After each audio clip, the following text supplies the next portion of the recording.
आइए डिस्कस करते हैं judicial activism and human rights in India. मतलब कि जुडिशियल एक्टिविज्म क्या है और जुडिशियल एक्टिविज्म ने किस तरीके से ह्यूमन राइट्स को प्रमोट करने की कोशिश की है, ह्यूमन राइट्स को प्रोटेक्ट करने की कोशिश की है और ह्यूमन राइट्स को इन्फोर्स करने की कोशिश की है हिंदुस्तान के अंदर। किस तरीके से जुडिशियल एक्टिविज्म ने ह्यूमन राइट्स की ग्रोथ को जो है वो एक्सेलरेट करने का काम किया है, किस तरीके से जुडिशियल एक्टिविज्म ने ह्यूमन राइट्स को प्रमोट करने का काम किया है, इन्फोर्स करने का काम किया है, प्रोटेक्ट करने का काम किया है इंडिया के अंदर।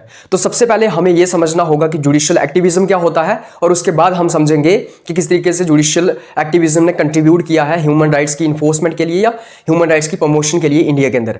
जब मैं जुडिशियल एक्टिविज्म की बात करता हूं, जुडिशियल एक्टिविज्म क्या होता है? Assertive role played by judiciary to force other organs like legislature and executive to perform their constitutionally assigned functions so that welfare of people can be insured.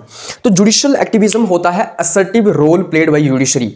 मतलब कि जब हमारे देश के अंदर लेजिस्लेचर और एग्जीक्यूटिव अपना काम नहीं कर पाते हैं, जो उनके कॉन्स्टिट्यूशनली असाइंड फंक्शंस हैं, जो उनके कर्तव्य हैं, जो उनकी ड्यूटीज हैं, जब वो उनको अच्छे तरीके से परफॉर्म नहीं कर पाते हैं, तो उस वक्त जुडिशरी जो है वो एक एक्टिविज्म वाला रोल प्ले करती है या फिर असर्टिव रोल प्ले करती है।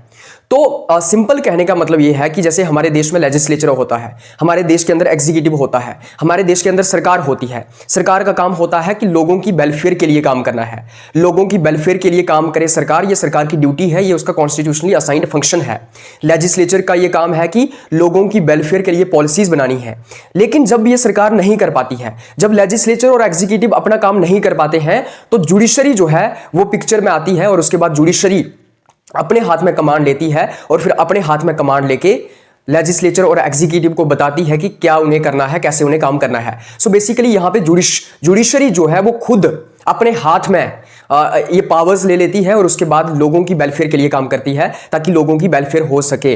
तो जब लेजिस्लेचर और एग्जीक्यूटिव, हमारे देश के अंदर जो लेजिस्लेचर और एग्जीक्यूटिव ऑर्गन्स हैं, जब वो नाकाम हो जाते हैं, जब वो अपनी ड्यूटीज को परफॉर्म नहीं कर पाते हैं, जब वो लोगों की वेलफेयर के लिए काम नहीं कर पाते हैं, जब वो रूल ऑफ लॉ को इंश्योर नहीं कर पाते हैं, तब जुडिशरी जो है वो खुद सामने आकर लोगों की वेलफेयर के लिए काम करती है, रूल ऑफ लॉ को मेंटेन करने की कोशिश करती है और फिर एग्जीक्यूटिव और लेजिस्लेचर को यह बताती है कि उन्हें क्या करना चाहिए, उनकी ड्यूटीज उनको याद दिलाती है। अगर लेजिस्लेचर और एग्जीक्यूटिव भटक गए हैं, अगर वो कुछ ऐसा कर रहे हैं जो उनको नहीं करना चाहिए, जो उनकी ड्यूटी नहीं है, जब वो लोगों के वेलफेयर के लिए काम नहीं करते हैं, जब लेजिस्लेचर और एग्जीक्यूटिव अपना रास्ता भटक गए होते हैं, तो जुडिशरी उनको कान से पकड़ के लाती है और बताती है कि ये तुम्हारा काम है, ये तुम्हें करना है।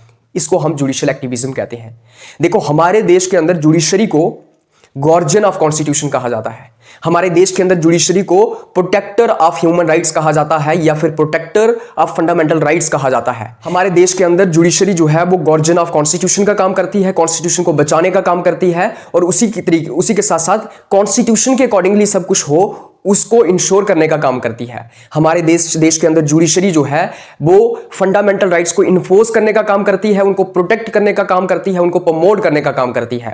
जुडिशरी की जब मैं बात करता हूं, जुडिशरी के अंदर हमारे देश के कोर्ट्स आते हैं, जैसे सुप्रीम कोर्ट, हाई कोर्ट्स, उसके नीचे डिस्ट्रिक्ट कोर्ट्स आते हैं, लोअर कोर्ट्स जो होते हैं सबऑर्डिनेट कोर्ट्स या फिर डिस्ट्रिक्ट कोर्ट्स जिनको हम कहते हैं, वो आते हैं। तो हमारे देश के अंदर सबसे ऊपर सुप्रीम कोर्ट आता है, उसके नीचे हाई कोर्ट्स आते हैं, उसके नीचे लोअर कोर्ट्स आते हैं। इसको हम जुडिशरी कहते हैं। तो जुडिशरी का जो असर्टिव रोल है, जुडिशरी जब एक रोल प्ले करती है, जब अपना काम भूल जाते हैं एग्जीक्यूटिव और लेजिस्लेचर, जब एग्जीक्यूटिव और लेजिस्लेचर अपने कॉन्स्टिट्यूशनली असाइंड फंक्शंस को परफॉर्म नहीं करते हैं, then judiciary came into picture और उसके बाद जुडिशरी जो है वो उनका काम करने की कोशिश करती है। जुडिशरी उनको बताती है कि उन्हें क्या काम करना है और जुडिशरी जो है वो एज ए एक्टिविस्ट वहां पे रोल प्ले करती है। हम देखते हैं कि supreme courts and high courts can exercise judicial activism. तो सुप्रीम कोर्ट्स और हाई कोर्ट्स के पास ये पावर है कि सुप्रीम कोर्ट्स और हाई कोर्ट्स जो हैं वो जुडिशियल एक्टिविज्म को एक्सरसाइज करते हैं। लोअर कोर्ट्स जुडिशियल एक्टिविज्म का इस्तेमाल नहीं कर सकते हैं, राइट। उसके बाद हम देखते हैं judicial activism doctrine was introduced in India in mid 1970s। तो 1970s के दौरान, मिड 1970s के दौरान मतलब कि 1975 के आसपास जुडिशियल एक्टिविज्म का जो डॉक्ट्रिन था वो हिंदुस्तान के कॉन्स्टिट्यूशन के अंदर जो है वो इनोवेट होता है या फिर इंट्रोड्यूस होता है। तो हिंदुस्तान में जुडिशियल एक्टिविज्म कब इमर्ज होकर आया? 1975 के आसपास, क्योंकि ये वही दौर था जब इमरजेंसी लगाई गई थी, जब लोगों के राइट्स कुचले जा रहे थे, जब सरकार जो है वो लोगों की वेलफेयर के लिए काम नहीं कर रही थी, जब इंदिरा गांधी लोगों की वेलफेयर के लिए काम नहीं कर रही थी, बल्कि वो अपने पॉलिटिकल मोटिव्स को अचीव करने के लिए काम कर रही थी, वो अपनी पर्सनैलिटी को डेवलप करने के लिए काम कर रही थी, तो उस वक्त जुडिशियल एक्टिविज्म हिंदुस्तान के अंदर उभर करके आया। और इसका क्रेडिट किसको जाता है? जैसे जस्टिस BR कृष्णा अय्यर थे, जैसे जस्टिस PN भगवती थे, जैसे जस्टिस O चिन्नप्पा थे, जैसे क्या बोलते हैं जस्टिस DA देसाई थे। इन लोगों को जुडिशियल एक्टिविज्म को इंट्रोड्यूस करने के पीछे का क्रेडिट जाता है। सो इंडियन जुडिशरी को क्या कहा जाता है? गार्जियन ऑफ इंडियन कॉन्स्टिट्यूशन कहा जाता है, plus protector, guarantor and promoter of fundamental rights. तो बेसिकली इंडियन जुडिशरी जो है वो इंडियन कॉन्स्टिट्यूशन मतलब एज ए गार्जियन काम करती है, इंडियन कॉन्स्टिट्यूशन का गार्जियन की तरह काम करती है, और मतलब गार्ड की तरह काम करती है, प्रोटेक्ट करने का काम करती है कॉन्स्टिट्यूशन को, और फंडामेंटल राइट्स को इन्फोर्स करने का काम करती है, उनको गारंटी करने का काम करती है, उनको प्रमोट करने का काम करती है।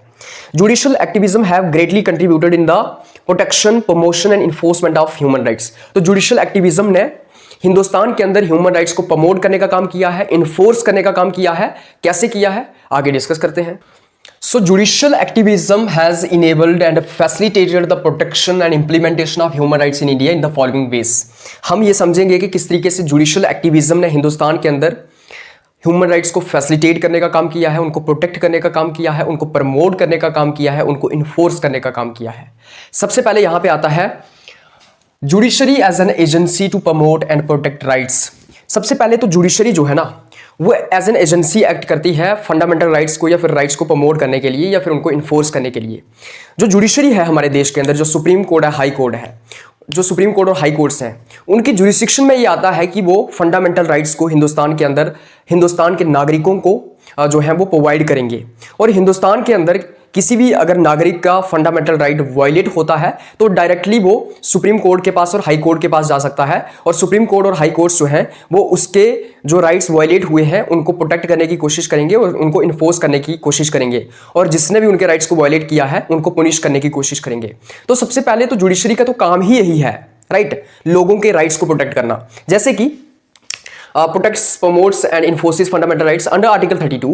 Supreme Court can issue 5 writs in case of violation of fundamental rights. तो हमारे भारत के अंदर अगर किसी के फंडामेंटल राइट्स वायलेट हो जाते हैं तो अंडर आर्टिकल 32 सुप्रीम कोर्ट जो है ना वो 5 तरह की रिट्स इशू कर सकता है, जैसे कि हैबस कॉर्पस, मैंडमस, प्रोहिबिशन, सर्च्यूरी और क्वो वारंटो। ये 5 तरह की रिट्स इशू करता है सुप्रीम कोर्ट अगर किसी के फंडामेंटल राइट्स क्या हो जाते हैं, वायलेट हो जाते हैं। तो इन 5 तरह की रिट्स को इशू करके सुप्रीम कोर्ट एक इंडिविजुअल के फंडामेंटल राइट्स को इन्फोर्स करने की कोशिश करता है, उनको जो है वो प्रोटेक्ट करने की कोशिश करता है। हाई कोर्ट्स भी अंडर आर्टिकल 226 जो है वो रिट्स इशू कर सकते हैं। ये 5 रिट्स इशू कर सकते हैं अगर किसी इंडिविजुअल के फंडामेंटल राइट्स जो है वो वायलेट हो जाते हैं। हमारे पास हम देखते हैं कि 6 फंडामेंटल राइट्स आते हैं इंडियन कॉन्स्टिट्यूशन के अंदर: right to equality, right to freedom, right against exploitation, right to freedom of religion, cultural and educational rights, right to constitutional liberties. तो वो जो 6 अलग अलग तरह के फंडामेंटल राइट्स हैं उनको प्रोटेक्ट करने का काम सुप्रीम कोर्ट और हाई कोर्ट्स करते हैं इंडिया में। वो जो 6 तरह के फंडामेंटल राइट्स हैं उनको प्रमोट करने का काम, उनको प्रोटेक्ट करने का काम जो है वो जुडिशरी करती है, सुप्रीम कोर्ट और हाई कोर्ट्स करते हैं। Supreme court under article 32 bye issuing 5 type of रीट्स and high courts under article 226 bye issuing these रीट्स। उसके बाद सेकंड यहां पे आता है public interest litigation, PIL। PIL का नाम आप लोगों ने सुना होगा। तो PIL का इस्तेमाल करके भी ह्यूमन राइट्स को प्रोटेक्ट करने का काम किया जाता है। अगर ह्यूमन राइट्स वायलेट होते हैं तो PIL को इशू किया जाता है। क्या होती है PIL? So PIL, a legal tool in India that allow individuals or groups to approach the courts for addressing issues affecting public welfare even if they are not personally impacted। तो PIL एक ऐसा tool है India में जिसको तब issue किया जाता है जब लार्ज नंबर ऑफ इंटरेस्ट जो है लोगों का शामिल होता है। बेसिकली इसको मैं सिंपल टर्म्स में समझाता हूं। मान लो कुछ लोग हैं जिनके ह्यूमन राइट्स जो है वो वायलेट हो रहे हैं या फिर लोगों की वेलफेयर जो है वो अफेक्ट हो रही है, तो उस वक्त जो है वो PIL इशू की जा सकती है। और सिंपल टर्म्स में समझाता हूं, मान लो एक जेल है, उस जेल के अंदर जो है वो लगातार जो प्रिजनर्स हैं उनकी डेथ हो जाती है। प्रिजनर्स की डेथ इसलिए होती है क्योंकि पुलिस उनको मारती है वहां पे, और उसी के साथ साथ उनको ढंग का खाना नहीं दिया जाता है, उनको टॉर्चर किया जाता है। इसका मतलब क्या हुआ? इसका मतलब ये हुआ कि उन प्रिजनर्स के ह्यूमन राइट्स वायलेट हो रहे हैं। अब मैं सुप्रीम कोर्ट के अंदर या हाई कोर्ट के अंदर PIL इशू कर सकता हूं, मतलब कि PIL फाइल कर सकता हूं सुप्रीम कोर्ट के अंदर और हाई कोर्ट के अंदर, और उसके बाद सुप्रीम कोर्ट्स और हाई कोर्ट्स जो है वो PIL इशू करेंगे, पब्लिक इंटरेस्ट लिटिगेशन, और जिसके अंदर वो जो लार्ज नंबर ऑफ इंटरेस्ट जो था लोगों का या फिर large number of human rights जिनके वायलेट हो रहे थे उनको प्रोटेक्ट करने की सुप्रीम कोर्ट यहां पे कोशिश करेगा। तो बेसिकली पीआईएल एक ऐसा टूल है जिसके थ्रू एक लार्जर सेक्शन ऑफ सोसाइटी के इंटरेस्ट को प्रोटेक्ट करने की कोशिश की जाती है, एक लार्जर सेक्शन ऑफ सोसाइटी की वेलफेयर को प्रोटेक्ट करने की कोशिश की जाती है। It is based on the maxim of pro bono publico, pro bono publico. तो प्रो बोनो पब्लिको के मैक्सिम के ऊपर ये बेस्ड है। प्रो बोनो पब्लिको का क्या मतलब होता है? In the interest of larger section, in the interest of larger section, of larger section. So it is based on the maxim of pro bono publico. मतलब पीआईएल किस चीज के ऊपर बेस्ड है? प्रो बोनो पब्लिको के ऊपर। मतलब कि लार्जर सेक्शन ऑफ सोसाइटी का अगर इंटरेस्ट अगर वायलेट होता है या अफेक्ट होता है तो उस वक्त पीआईएल इशू की जा सकती है। मैं दोबारा से आपको सिंपल टर्म्स में बताता हूं कि पीआईएल क्या होती है। मान लो मेरे मोहल्ले के अंदर क्या होता है, यहां पे रोज कचड़े का ढेर लगाया जाता है और यहीं पे कचड़े को फूका जाता है। क्या होता है, मेरा एक मोहल्ला है जहां पे कम से कम 100 घर है। उस मोहल्ले में क्या होता है, म्युनिसिपैलिटी वाले क्या करते हैं, कचड़े का एक ढेर लगा देते हैं हमारे शहर के बीच में और उसको रोज वहां पे फूका जाता है और कई सारी बीमारियां वहां पे लोगों को लग रही हैं। तो मैं डायरेक्टली सुप्रीम कोर्ट में जाके या हाई कोर्ट में जाके एक पीआईएल फाइल कर सकता हूं और उसके बाद सुप्रीम कोर्ट जो है वो पीआईएल इशू करेगा। सुप्रीम कोर्ट जो है वो उस चीज के ऊपर संज्ञान लेगा और उसके बाद अथॉरिटीज को ऑर्डर देगा या स्टेट को या गवर्नमेंट को ऑर्डर देगा कि ऐसा नहीं होना चाहिए। तो बेसिकली अगर लार्जर सेक्शन ऑफ सोसाइटी का इंटरेस्ट अफेक्ट होता है तो उस वक्त पीआईएल जो है वो फाइल की जा सकती है। अब पहले क्या होता था, देखो पीआईएल से पहले क्या होता था, जब पीआईएल हमारे देश में नहीं होती थी उस वक्त पता क्या होता था, वही इंसान सुप्रीम कोर्ट या हाई कोर्ट में जा सकता था जो नेगेटिवली अफेक्ट हुआ हो, है ना। फॉर एग्जांपल अगर मेरे राइट्स वायलेट हो रहे हैं तभी मैं सुप्रीम कोर्ट या हाई कोर्ट्स में जा सकता हूं। लेकिन अभी ऐसा नहीं होता है। मान लो एक जेल के अंदर कई सारे लोगों के राइट्स जो है वो वायलेट हो रहे हैं, तो मैं बाहर से जाके, मैं खुद जाके, मेरे राइट्स वायलेट नहीं हो रहे हैं, उनके हो रहे हैं, लेकिन मैं उनके बिहाफ के ऊपर पीआईएल फाइल कर सकता हूं सुप्रीम कोर्ट और हाई कोर्ट्स के अंदर और उसके बाद सुप्रीम कोर्ट्स और हाई कोर्ट्स जो है वो पीआईएल इशू करेंगे और उनके राइट्स को प्रोटेक्ट करने की कोशिश करेंगे। So the principle of locus स्टैंडाई do not applies here. Principle of locus स्टैंडाई क्या होता है? प्रिंसिपल ऑफ लोकस स्टैंडाई का मतलब होता है कि only aggrieved person can approach the court. मतलब ये हुआ कि जिस इंसान के ह्यूमन राइट्स वायलेट हुए हैं या जो इंसान एग्रीव्ड पर्सन है, मतलब कि जिसके साथ गलत हुआ है, वो ही कोर्ट को अप्रोच कर सकता था इससे पहले। लेकिन अभी ऐसा नहीं है। अभी यहां पे लोकस स्टैंडाई का प्रिंसिपल जो है वो फॉलो नहीं होता है। अभी यहां पे कोई भी जाके लार्जर सेक्शन ऑफ सोसाइटी के इंटरेस्ट में जो है वो क्या कर सकता है, पीआईएल को फाइल कर सकता है। जैसे कि मैं आपको एक और एग्जांपल देता हूं पीआईएल की। मान लो एक मेरे मोहल्ले के अंदर एक ऐसी फैक्ट्री है जहां पे छोटे छोटे बच्चे काम करते हैं। मान लो वो बीड़ी मेकिंग फैक्ट्री है, वहां पे बीड़ियां बनाई जाती हैं, सिगरेट्स बनाए जाते हैं, छोटे छोटे बच्चे वहां पे काम करते हैं। अब उन छोटे छोटे बच्चों की जो हेल्थ है वो नेगेटिवली वहां पे इंपैक्ट हो रही है, उनकी सेहत के ऊपर बुरा असर पड़ रहा है, राइट।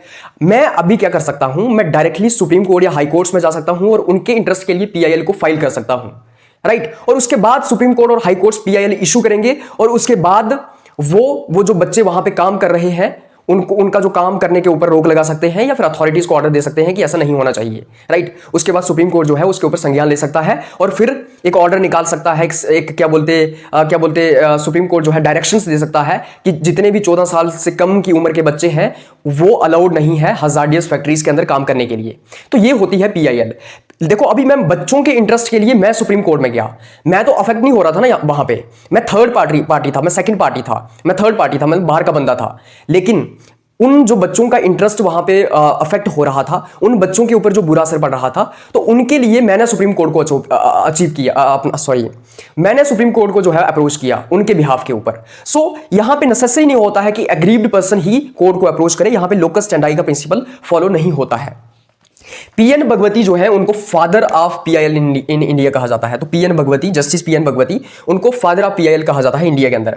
हम देखते हैं कि जस्टिस कृष्णा अय्यर ने पीआईएल के सीट्स जो हैं वो सोन कर दिए थे, मतलब बीज बो दिए थे 1976 में केस को सुनते हुए वाइल हियरिंग ए केस। तो 1976 में जस्टिस कृष्णा अय्यर जो है वो एक केस सुन रहे थे और उस वक्त उन्होंने पीआईएल के जो बीज थे वो बो दिए थे, मतलब उस वक्त पीआईएल का उन्होंने यूज करना स्टार्ट कर दिया था या पीआईएल को वहां पे उन्होंने इन्वेंट कर दिया था। और उसके बाद हम देखते हैं कि पीएन भगवती ने पीआईएल को बढ़ावा देने का काम किया और पीआईएल को प्रमोट किया, और उसी के साथ साथ पीएन भगवती को इसलिए हम फादर ऑफ पीआईएल कहते हैं इंडिया में। तो आपको समझ आ गया होगा कि पीआईएल क्या होती है। अगर लार्जर सेक्शन ऑफ सोसाइटी का इंटरेस्ट अफेक्ट होता है, अगर लार्जर सेक्शन ऑफ सोसाइटी के ह्यूमन राइट्स वायलेट होते हैं, तो हम क्या कर सकते हैं, हम मतलब कि लार्जेस्ट सेक्शन ऑफ सोसाइटी के इंटरेस्ट के लिए सुप्रीम कोर्ट के अंदर या हाई कोर्ट के अंदर पीआईएल को फाइल कर सकते हैं, और सुप्रीम कोर्ट जो है वो पीआईएल जो है वो इशू करेगा वहां पे। तो जरूरी नहीं है कि जिन लोगों का इंटरेस्ट वायलेट हो रहा है या अफेक्ट हो रहा है, जिन लोगों के ह्यूमन राइट्स अफेक्ट हो रहे हैं, वही सुप्रीम कोर्ट को अप्रोच करेंगे, बल्कि तीसरा बंदा उनके बिहाफ के ऊपर भी सुप्रीम कोर्ट को अप्रोच कर सकता है। इसलिए principle of local standard do not applies here and it is based on the maxima pro bono publico, मतलब लार्जर सेक्शन ऑफ सोसाइटी के लिए ही पीआईएल को इशू किया जा सकता है, एक इंसान के लिए पीआईएल को इशू नहीं किया जा सकता है। तो अगर एक इंसान हो और एक इंसान के अगर राइट्स वायलेट हो रहे हैं, तो वो पीआईएल इशू नहीं कर सकता है, उसके लिए पीआईएल को इशू नहीं किया जा सकता है। क्योंकि एक इंसान के लिए पीआईएल क्यों इशू की जाएगी? एक इंसान के अगर फंडामेंटल राइट्स को क्या बोलते हैं इन्फोर्स करवाना है, तो वो आर्टिकल 32 का इस्तेमाल करके, आर्टिकल 226 का इस्तेमाल करके डायरेक्टली ऐसे भी सुप्रीम कोर्ट और हाई कोर्ट को अप्रोच कर सकता है। So this was the story so far with respect to PIL. क्योंकि पीआईएल का इस्तेमाल करके बार बार सुप्रीम कोर्ट ने और हाई कोर्ट्स ने लोगों के ह्यूमन राइट्स को प्रोटेक्ट करने का काम किया है। लोगों के ह्यूमन राइट्स जो वायलेट हो जाते हैं, तो पीआईएल को इशू करके सुप्रीम कोर्ट ने और हाई कोर्ट्स ने जो ह्यूमन राइट्स हैं उनको प्रोटेक्ट करने का काम किया है, उनको इन्फोर्स करने का काम किया है। उसके बाद थर्ड हम इसके अंदर देखते हैं इन कॉन्टेक्स्ट ऑफ डीपीएसपीस। तो जो हमारे संविधान के अंदर डीपीएसपीस आते थे, मतलब कि directive principles of state policy, हमें पता है कि डीपीएसपीस जो थे वो जस्टिसेबल नहीं थे नेचर में, मतलब कि हम उनको लीगली इन्फोर्स नहीं करवा सकते थे। वो मात्र कुछ डायरेक्टिव्स थे स्टेट के लिए, मतलब सरकार के लिए कुछ डायरेक्टिव्स थे, कुछ डायरेक्शंस थे कि सरकार को ऐसे काम करना चाहिए। लेकिन हमारे डीपीएसपीस के अंदर हमारे कई सारे सोशल, कल्चरल और इकोनॉमिक राइट्स आते थे, और ये जो सोशल, कल्चरल और इकोनॉमिक राइट्स थे, ये हमारे ह्यूमन राइट्स भी थे। तो बेसिकली जो हमारे ह्यूमन राइट्स हैं वो डीपीएसपीस के अंदर आते थे। अब अगर हमारे ह्यूमन राइट्स डीपीएसपीस के अंदर आते हैं और डीपीएसपीस जस्टिसेबल नहीं है, तो क्या ही फायदा है? इसका मतलब हमारे ह्यूमन राइट्स इंप्लीमेंट नहीं होंगे, राइट?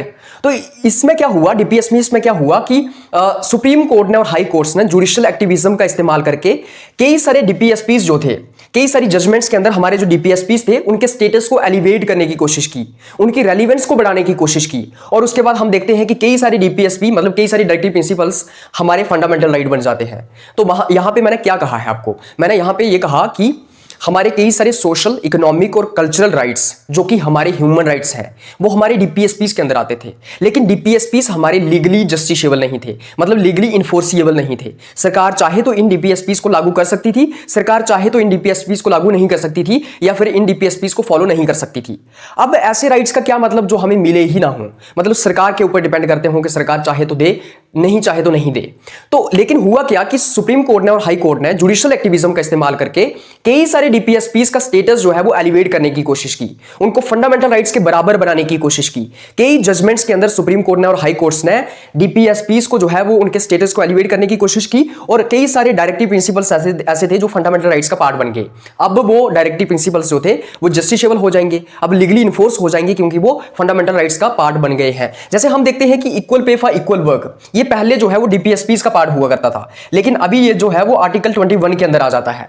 तो डीपीएसपीस के अंदर आता था पहले equal pay for equal work, तब ये लीगली जस्टिसेबल नहीं था, ये इन्फोर्सिबल नहीं था लीगली। लेकिन अब ये आर्टिकल 21 के अंदर आता है, फंडामेंटल राइट्स के अंदर आता है, इसलिए ये जस्टिसेबल इन नेचर है, ये लीगली इन्फोर्स हो सकता है। उसके बाद जैसे राइट टू एजुकेशन की हम बात करते हैं, राइट टू एजुकेशन पहले डीपीएसपी के अंदर आता था, लेकिन अभी इसको आर्टिकल 21A के अंदर डाला गया है। इसका मतलब ये फंडामेंटल राइट बन गया है, अब ये जस्टिसेबल इन नेचर है। जैसे राइट टू प्राइवेसी पहले डीपीएसपीस का पार्ट हुआ करता था, अब ये जो है वो आर्टिकल 21 के अंदर आ गया है, फंडामेंटल राइट्स का पार्ट हो गया है। जैसे राइट टू क्लीन इन्वायरमेंट पहले डीपीएसपीस का पार्ट हुआ करता था, अभी आर्टिकल 21 के अंदर आ गया है, तो फंडामेंटल राइट्स का पार्ट हो गया है। तो इस तरीके से कई सारे डीपीएसपीस का स्टेटस एलिवेट करने की कोशिश की है सुप्रीम कोर्ट ने या हाई कोर्ट्स ने जुडिशियल एक्टिविज्म का इस्तेमाल करके, और इस तरीके से हम देखते हैं कि उनको फंडामेंटल राइट्स के अंदर डाल दिया गया है, अब वो जस्टिसेबल इन नेचर है। उसके बाद फोर्थ इसके अंदर आता है expansion of scope of article 21। तो जुडिशियल एक्टिविज्म का इस्तेमाल करके सुप्रीम कोर्ट ने और हाई कोर्ट ने जो आर्टिकल 21 है इसके स्कोप को एक्सपैंड करने का, वाइडन करने का काम किया है। अब आर्टिकल 21 के अंदर सिर्फ और सिर्फ right to life and personal liberty ही नहीं आता है, बल्कि और भी कई सारे राइट्स इसके अंदर आते हैं। So from time to time the supreme court and high courts has widened the scope of article 21 and supreme court has given us the large number of inferred rights from article 21 under article 21। So basically article 21 के अंदर right to life and personal liberty आता है।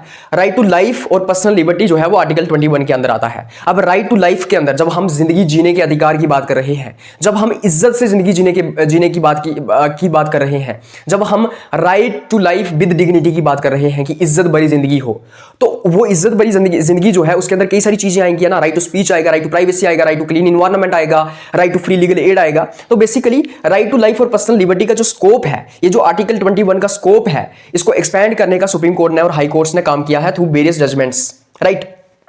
जैसे कि अभी article 21 के अंदर सिर्फ right to life and personal liberty ही नहीं आता है, बल्कि राइट टू प्राइवेसी आता है, राइट टू हेल्थ आता है, राइट टू शेल्टर आता है, right to free legal aid आता है, राइट टू स्पीडी ट्रायल आता है। उसी के साथ साथ हम देखते हैं right to get pollution free air and clean drinking water. Even साफ पानी भी आपका अधिकार है, आपकी क्लीन एयर मतलब साफ हवा भी आपका फंडामेंटल राइट है, साफ पानी का पीने का पानी आपका फंडामेंटल राइट है। उसी के साथ साथ right to quality standard of living, मतलब कि क्वालिटी का स्टैंडर्ड ऑफ लिविंग आपका होना चाहिए, ये भी आपका फंडामेंटल राइट है। स्पीडी ट्रायल आपका होना चाहिए, अगर आपका कोई केस चल रहा है कोर्ट के अंदर तो उसका स्पीडी ट्रायल होना चाहिए, आपका केस जो है वो लटकना नहीं चाहिए। Right to free legal aid है, मतलब कि फ्री में आपको लीगल एड मिल सकती है। उसी के साथ साथ हम देखते हैं राइट टू शेल्टर है, आपके पास अच्छा एक घर होना चाहिए, एक शेल्टर होना चाहिए, मकान होना चाहिए। राइट टू हेल्थ है, आपकी हेल्थ का राइट आपके पास है, फंडामेंटल राइट है आपके पास right to health. Right to privacy है, ये फंडामेंटल राइट्स हैं आपके जो कि आर्टिकल 21 के अंदर आते हैं। And this is how the scope of article 21 has been expanded through judicial activism by supreme court and high courts through various judgments. उसके बाद फिफ्थ हम इसके अंदर देखते हैं judicial activism and gender equality and justice. तो judicial activism का इस्तेमाल करके सुप्रीम कोर्ट ने और हाई कोर्ट्स ने जेंडर इक्वालिटी को इंश्योर करने का काम किया है, और खास करके जो वुमेन्स के रिगार्डिंग वुमेन्स के लिए जस्टिस इंश्योर करने का काम किया है। तो बेसिकली हम देखते हैं कि हमारे समाज के अंदर जिस तरीके से सेक्सुअल हरासमेंट होती है औरतों के खिलाफ, डोरी सिस्टम हमारे समाज के अंदर है, दहेज की प्रथा है, रेप्स हो जाते हैं महिलाओं के, डोमेस्टिक वायलेंस होती है महिलाओं के साथ, equal pay for equal work नहीं है महिलाओं के पास। तो क्या हुआ है, सुप्रीम कोर्ट ने सरकार को बार बार कई सारी जजमेंट्स के थ्रू डायरेक्ट किया और यह कहा कि स्ट्रिंजेंट लॉज बनाए जाएं इन चीजों के अगेंस्ट। तो बेसिकली रेप्स के अगेंस्ट खतरनाक कानून बनाए जाएं, डाउरी के अगेंस्ट खतरनाक कानून बनाए जाएं, उसी के साथ साथ डोमेस्टिक वायलेंस के अगेंस्ट खतरनाक कानून बनाए जाएं, सख्त कानून बनाए जाएं, और उसी के साथ साथ equal pay for equal work को भी इंप्लीमेंट किया जाए। तो बेसिकली जुडिशियल एक्टिविज्म का इस्तेमाल करके सुप्रीम कोर्ट ने और हाई कोर्ट्स ने सरकार को डायरेक्ट किया है, सरकार को बोला कि तुम खतरनाक सख्त कानून बनाओ रेप्स के अगेंस्ट, सेक्सुअल हरासमेंट के अगेंस्ट, डोमेस्टिक वायलेंस के अगेंस्ट। उसी के साथ साथ हम देखते हैं कि डाउरी सिस्टम के अगेंस्ट, जो भी महिलाओं के खिलाफ अत्याचार हो रहा है उसके अगेंस्ट आप सख्त कानून बनाओ। और उस तरीके से हम देखते हैं कि पार्लियामेंट ने कई सारे लॉज बनाए भी हैं कि रेप के अगेंस्ट जैसे कई सारी पुनिशमेंट्स के प्रावधान हमारे सिस्टम के अंदर हैं। तो इस तरीके से अगर कोई दहेज लेता है तो उसको भी पुनिश किया जाता है। तो कई सारे लॉज हमारे पार्लियामेंट ने बनाए भी हैं। तो इस तरीके से जुडिशियल एक्टिविज्म का इस्तेमाल करके जेंडर इक्वालिटी को इंश्योर करने का काम किया है और उसी के साथ साथ जस्टिस को इंश्योर करने का काम किया है। उसके बाद हम 6 इसके अंदर बात करते हैं protection of rights of prisoners. तो जुडिशियल एक्टिविज्म का इस्तेमाल करके सुप्रीम कोर्ट ने और हाई कोर्ट्स ने जो प्रिजनर्स के राइट हैं उनको प्रोटेक्ट करने का काम किया है, जो प्रिजनर्स के ह्यूमन राइट्स हैं उनको प्रोटेक्ट करने का काम किया है।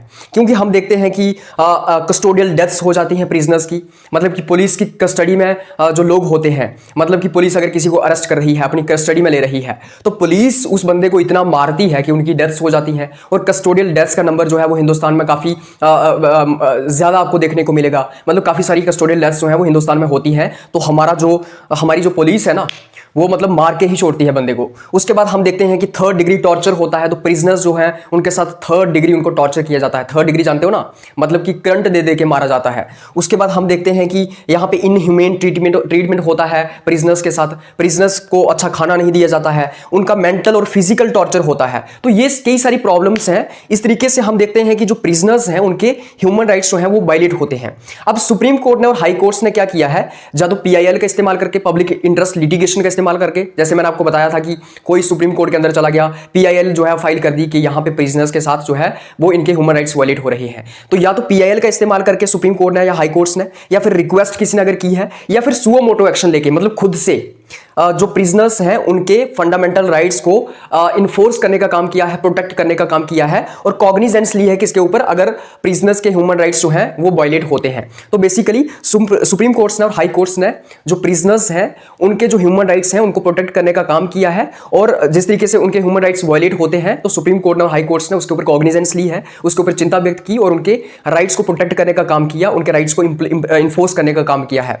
तो ये जो freedom from torture and degrading treatment है ना, ये हमें universal declaration of human rights of 1948 के अंदर भी आर्टिकल 5 में देखने को मिलती है। तो बेसिकली ये जो हमारा universal declaration of human rights है 1948 का, इसका जो आर्टिकल 5 है इसके चार्टर का, उसके अंदर भी हमें देखने को मिलता है कि फ्रीडम फ्रॉम टॉर्चर है, मतलब किसी को टॉर्चर नहीं करना चाहिए, और डिग्रेडिंग ट्रीटमेंट की मतलब किसी के साथ उसको डिग्रेडिंग ट्रीटमेंट उसका नहीं करना है या उसको उसके साथ बुरा ट्रीटमेंट नहीं करना है। तो बेसिकली हम देखते हैं कि प्रिजनर्स के राइट्स को भी प्रोटेक्ट करने का काम किया है जुडिशियल एक्टिविज्म का इस्तेमाल करके सुप्रीम कोर्ट्स ने और हाई कोर्ट्स ने। उसके बाद 7th हम देखते हैं इसके अंदर राइट टू एजुकेशन। तो राइट टू एजुकेशन हमारे देश के अंदर इंप्लीमेंट करने का काम जो है वो जुडिशियल एक्टिविज्म के थ्रू सुप्रीम कोर्ट्स ने और हाई कोर्ट्स ने किया है।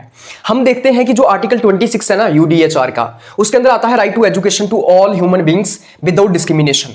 मतलब कि जो universal declaration of human rights का आर्टिकल 26 है वहां पे ये कहा गया कि हर किसी के पास जो है वो राइट टू एजुकेशन होना चाहिए बिना किसी डिस्क्रिमिनेशन के।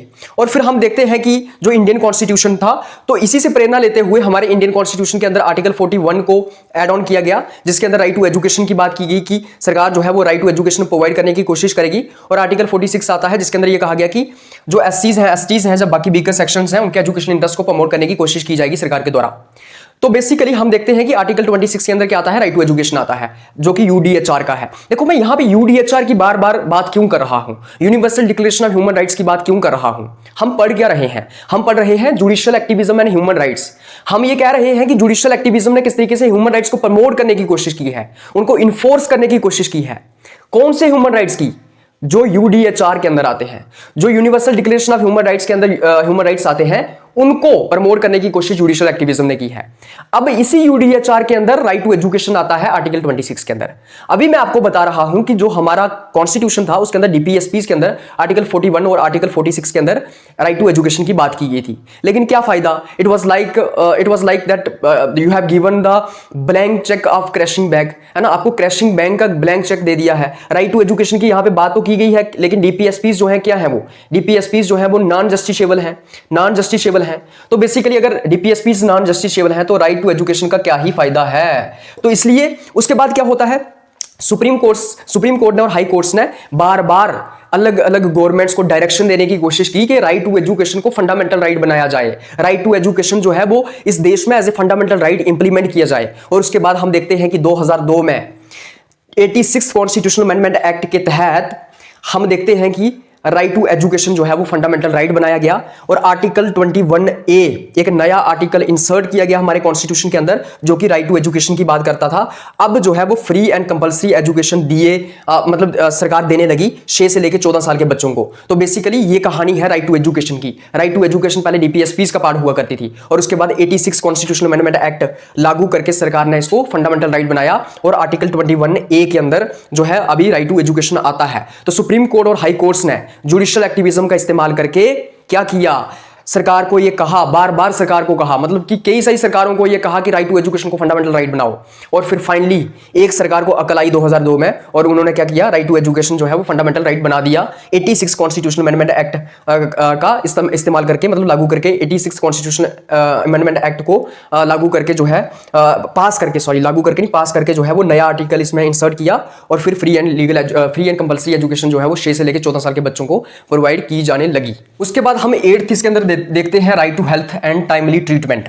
तो सुप्रीम कोर्ट्स ने और हाई कोर्ट्स ने जुडिशियल एक्टिविज्म का इस्तेमाल करके राइट टू हेल्थ जैसे राइट्स को इंश्योर करने की बात की है और टाइमली ट्रीटमेंट की बात की है। तो बेसिकली हर किसी के पास राइट टू हेल्थ है और राइट टू टाइमली ट्रीटमेंट है। ये हमारी राइट टू लाइफ का पार्ट है। कैसे राइट टू लाइफ का पार्ट तो होगा ना, जब आपको टाइमली ट्रीटमेंट नहीं मिलेगा तो आप मर नहीं जाओगे, और जब मर जाओगे तो इसका मतलब आपका राइट टू लाइफ वायलेट हो रहा है। तो बेसिकली सुप्रीम कोर्ट्स ने और हाई कोर्ट्स ने कई सारी डायरेक्शंस दी हैं अलग अलग जजमेंट्स के थ्रू मेडिकल इंस्टीट्यूशंस को कि to respect right to health, के राइट टू हेल्थ को रिस्पेक्ट किया जाए और टाइमली ट्रीटमेंट किया जाए पेशेंट का, बिना किसी अगर पेशेंट के द्वारा लीगल फॉर्मेलिटीज पूरी नहीं भी होती हैं, अगर उसके द्वारा डॉक्यूमेंटेशन फॉर्मेलिटीज अगर पूरी नहीं भी होती हैं, अगर एक पेशेंट लीगल या डॉक्यूमेंटेशन फैसिलिटीज या फॉर्मेलिटीज पूरी नहीं भी करता है, तब भी उसको ट्रीटमेंट देना है, उसको टाइमली ट्रीटमेंट देना है। ऐसा नहीं है कि पेशेंट को हॉस्पिटल में लाया, पेशेंट का एक्सीडेंट हुआ था, उसको हॉस्पिटल में लाया और हॉस्पिटल में डॉक्टर्स तब तक इलाज नहीं कर रहे हैं जब तक तुम फीस जमा नहीं करवाओगे और डॉक्यूमेंटेशन की फॉर्मेलिटीज पूरी नहीं करोगे, लीगल फॉर्मेलिटीज पूरी नहीं करोगे, तब तक डॉक्टर इलाज ही नहीं कर रहे हैं और पेशेंट बेचारा मर भी गया क्योंकि इतना सीरियस था वो। तो बेसिकली सुप्रीम कोर्ट ने और हाई कोर्ट ने ऑर्डर दिया मेडिकल इंस्टीट्यूशंस को कि एक पेशेंट का टाइमली ट्रीटमेंट किया जाए। अगर उस पेशेंट के द्वारा लीगल और डॉक्यूमेंटेशन जो है उसकी फॉर्मेलिटीज पूरी नहीं भी की जाती हैं, तब भी उसका इलाज किया जाए। अगर आप उसका इलाज नहीं करते हो, अगर आप उसके राइट टू हेल्थ को वायलेट करते हो और उसका टाइमली इलाज नहीं करते हो और अगर वो मर जाता है या फिर आप फेल हो जाते हो उसका इलाज करने में, इसका मतलब यह है कि आप आर्टिकल 21 की वायलेशन कर रहे हो। आर्टिकल 21 के अंदर राइट टू लाइफ आता है और जब इंसान मर जाएगा इसका मतलब उसके राइट टू लाइफ की वायलेशन हो गई है। और अगर राइट टू लाइफ की उसकी वायलेशन होती है तो पनिशमेंट भी दी जा सकती है। उन मेडिकल इंस्टीट्यूशंस का उन मेडिकल इंस्टीट्यूशंस को या डॉक्टर्स को पनिशमेंट भी दी जा सकती है। तो यहां पे राइट टू हेल्थ को और राइट टू लाइफ, जो कि हमारा ह्यूमन राइट भी है, फंडामेंटल राइट भी है, किस तरीके से जुडिशियल एक्टिविज्म का इस्तेमाल करके राइट टू लाइफ को एक्सपैंड करने की कोशिश सुप्रीम कोर्ट ने की है। राइट टू लाइफ को इंश्योर करने की कोशिश जो है वो सुप्रीम कोर्ट ने की है, क्योंकि ये जो राइट टू हेल्थ और टाइमली ट्रीटमेंट जो है वो राइट टू लाइफ का ही अल्टीमेटली पार्ट होगा। राइट तो इस तरीके से कनेक्ट करते हैं चीजों को कि किस तरीके से राइट टू लाइफ जो है वो ह्यूमन राइट है और राइट टू लाइफ को किस तरीके से इंश्योर करने की कोशिश, प्रोटेक्ट करने की कोशिश सुप्रीम कोर्ट ने की है हेल्थ और टाइमली ट्रीटमेंट का राइट प्रदान करते हुए। उसके बाद 9th हम इसके अंदर देखते हैं, ये 9th है, ये 11th नहीं है बल्कि 9th है। तो 9th हम इसके अंदर देखते हैं provision of free legal aid to needy. अब फ्री लीगल एड का जो कंसेप्ट है, फ्री लीगल एड का जो राइट है वो भी सुप्रीम कोर्ट ने और हाई कोर्ट्स ने जुडिशियल एक्टिविज्म का इस्तेमाल करके एज ए फंडामेंटल राइट हमारे कॉन्स्टिट्यूशन के अंदर डाल दिया, या फिर हमारे कॉन्स्टिट्यूशन के अंदर उसको as a fundamental right recognise किया और ये कहा कि हर किसी के पास फ्री लीगल एड का अधिकार है। जो जरूरतमंद है उसके पास फ्री लीगल एड होनी चाहिए। हम देखते हैं कि यूडीएचआर के अंदर भी हम देखते हैं कि आर्टिकल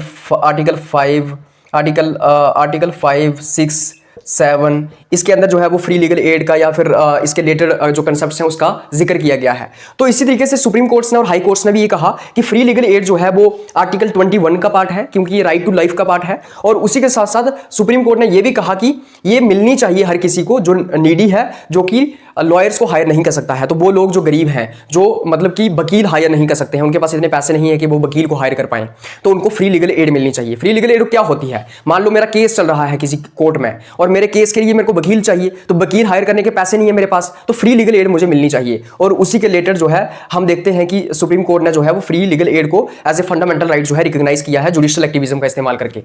उसके बाद 10th हम इसके अंदर देखते हैं judicial activism and concern for climate और इन्वायरमेंट। तो हम देखते हैं कि किस तरीके से जुडिशियल एक्टिविज्म का इस्तेमाल करके सुप्रीम कोर्ट्स ने और हाई कोर्ट्स ने अपना कंसर्न रेज किया है इन्वायरमेंट और क्लाइमेट के लिए। जिस तरीके से हमारा इन्वायरमेंट डिग्रेड हो रहा है, जिस तरीके से हमारे इन्वायरमेंट के ऊपर बुरा असर पड़ रहा है, जिस तरीके से हमारे क्लाइमेट के ऊपर बुरा असर पड़ रहा है, उसके ऊपर भी सुप्रीम कोर्ट ने और हाई कोर्ट ने जुडिशियल एक्टिविज्म का इस्तेमाल करके कॉग्निजेंस ली है। जैसे जा तो PIL का इस्तेमाल करके, या सुओ मोटो का इस्तेमाल करके। तो हम देखते हैं कि क्लाइमेट को टैकल करना और इन्वायरमेंट को बचा के रखना, ऐसे काम करना, ऐसे प्रोजेक्ट्स चलाना जिससे कि इन्वायरमेंट भी बच जाए, ऐसी डेवलपमेंट करना जिससे कि इन्वायरमेंटल सस्टेनेबिलिटी हो, सस्टेनेबल डेवलपमेंट करना, ये सरकार का काम है। सरकार का मतलब एग्जीक्यूटिव का और लेजिस्लेचर का ये काम है कि इन्वायरमेंटल सस्टेनेबिलिटी को ध्यान में रखा जाए, डेवलपमेंटल सस्टेनेबिलिटी को प्रमोट किया जाए। मतलब कि इस तरीके से डेवलपमेंट की जाए जिससे कि इन्वायरमेंट प्रदूषित ना हो, जिससे कि इन्वायरमेंट के ऊपर बुरा असर ना पड़े, जिससे कि क्लाइमेट के ऊपर बुरा असर ना पड़े। ये सरकार का काम है, ये लेजिस्लेचर का काम है, ये एग्जीक्यूटिव का काम है। ये सरकार का काम है कि इन्वायरमेंट को क्लीन रखना है। ये सरकार का काम है कि हमारा जो क्लाइमेट चेंज है उसके ऊपर बुरा असर ना पड़े, तो हम इस तरीके से डेवलपमेंट करें। लेकिन सरकार तो ऐसा कर नहीं पाई, सरकार फेल हो गई ये करने में। सरकार जो है वो इन्वायरमेंट को पोल्यूट कर गई। हमारे आपने देखा होगा दिल्ली में इस वक्त पोल्यूशन कितना है, आपने देखा होगा दिल्ली में गंगा की क्या हालत है, यमुना की क्या हालत है। तो बेसिकली सरकार जो है ना हमारे इन्वायरमेंट को बचाने में फेल हो गई। सरकार हमारे इन्वायरमेंट को अच्छे तरीके से प्रोटेक्ट नहीं कर पाई। हमारे इन्वायरमेंटल कॉन्सिक्वेंसेस हमें देखने को मिले। हमें देखने को मिला कि क्लाइमेट के ऊपर कैसे बुरा असर पड़ता है। हमें देखने को मिला कि सरकार के जो डेवलपमेंटल प्रोजेक्ट्स है उसमें उन्होंने जोशीमठ में किस तरीके से नुकसान किया, हिमालयास में किस तरीके से नुकसान किया। अभी हम देखते हैं कि लद्दाख के अंदर अंबानी और अडानी को जो है कई सारे कॉन्ट्रैक्ट्स दे दिए गए हैं और वो जो है वो लद्दाख के अंदर डेवलपमेंटल प्रोजेक्ट्स को इनिशिएट कर रहा है, जिससे हमारे पहाड़ों के ऊपर बुरा असर पड़ेगा, हमारे क्लाइमेट के ऊपर बुरा असर पड़ेगा, हमारे जो ग्लेशियर्स हैं वो पिघल जाएंगे, हमारी एयर क्वालिटी खराब हो जाएगी। तो ये हमें अभी देखने को मिल रहा है। हमें देखने को मिल रहा है कि जब आपने कंस्ट्रक्शन की उसके अंदर हिमालयास के अंदर, तो हमें देखने को मिला कि जोशीमठ पूरा का पूरा स्लाइड हो गया, पूरे के पूरे गांव डूब गए। यहाँ पे गांव जो है वो स्लाइड हो गए, नीचे लैंड स्लाइडिंग हो गई वहां पे।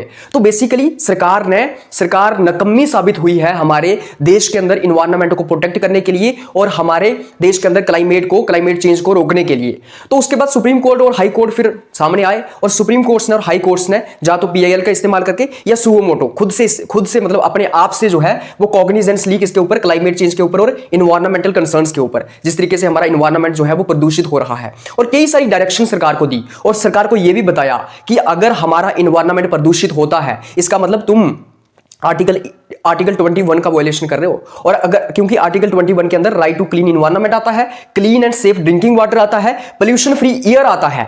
तो अगर आपके प्रोजेक्ट्स के तहत अगर हमारा इन्वायरमेंट पोल्यूट होता है और लोगों को साफ हवा नहीं मिलती है, साफ पीने का पानी नहीं मिलता है, लोगों के पास अगर क्लीन इन्वायरमेंट नहीं होता है, इसका मतलब आप लोगों के आर्टिकल 21 को वायलेट कर रहे हो। और ये जो अगर आर्टिकल 21 वायलेट होगा तो लोग जो है वो डायरेक्टली सुप्रीम कोर्ट में जा सकते हैं और सुप्रीम कोर्ट जो है जिन अथॉरिटीज ने इसको वायलेट किया है उनको पनिश भी कर सकती हैं। तो सुप्रीम कोर्ट ने और हाई कोर्ट ने बार-बार सरकार को यह कहा है कि इन्वायरमेंट को ध्यान में रखो, बार-बार सरकार को डायरेक्ट किया है कि इन्वायरमेंटल कंसर्न्स को ध्यान में रखा जाए और क्लाइमेट चेंज को ध्यान में रखा जाए। आपने देखा होगा ना, नर्मदा बचाओ आंदोलन जो हुआ था, नर्मदा बचाओ आंदोलन के अंदर सरकार जो है वो कई सारे डैम्स बनवा रही थी नर्मदा रिवर के ऊपर, लेकिन उसके बाद सुप्रीम कोर्ट जो है वो सामने आया, क्योंकि वो जो डैम्स बनाए जा रहे थे उसमें हजारों लोगों के घर उजाड़े जा रहे थे, उनको वहां से डिस्प्लेस किया जा रहा था। उसके बाद सुप्रीम कोर्ट ने उस डेवलपमेंटल प्रोजेक्ट को, वो जो वहां पे डैम्स बनाए जा रहे थे उनको रोक दिया, वहां पे वैसे ही रहने दिया, स्टे लगवा दिया उसके ऊपर। तो बेसिकली सुप्रीम कोर्ट्स ने और हाई कोर्ट्स ने जुडिशियल एक्टिविज्म का इस्तेमाल करके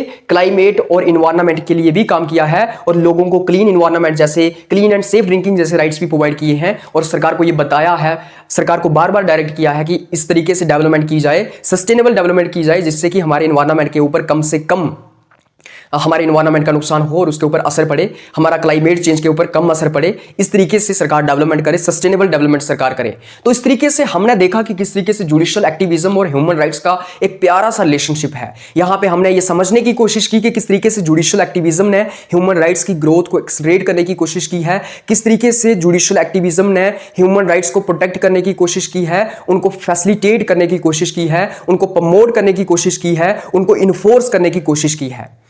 कई सारे मैंने आपको यहां पे एस्पेक्ट्स बताए, कई सारे तरीके बताए, कई सारी एग्जांपल्स आपको मैंने दी, जिसके तहत जुडिशियल एक्टिविज्म का इस्तेमाल करके सुप्रीम कोर्ट और हाई कोर्ट्स ने ह्यूमन राइट्स को प्रमोट करने की कोशिश की है।